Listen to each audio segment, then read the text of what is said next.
speed, the lights underneath the bridge we're going to turn right at, please. Now there's a little thing. We're going to probably hold back of the yellow box here.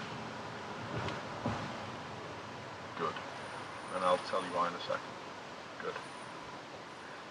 If a bus or a lorry or something came the other way, by going there, it wouldn't allow them room to clear.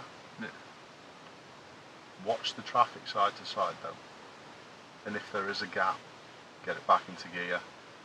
And potentially keep an eye on people who could overtake because they wouldn't understand what we're doing. Okay. Yeah? There you go, start your creep then.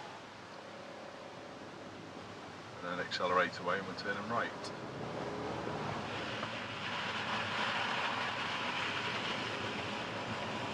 Nice job. And then how sharp's your corner? So, yeah, do you understand that if a big lorry or a bus was going to come under that bridge, what position would they come under the bridge in?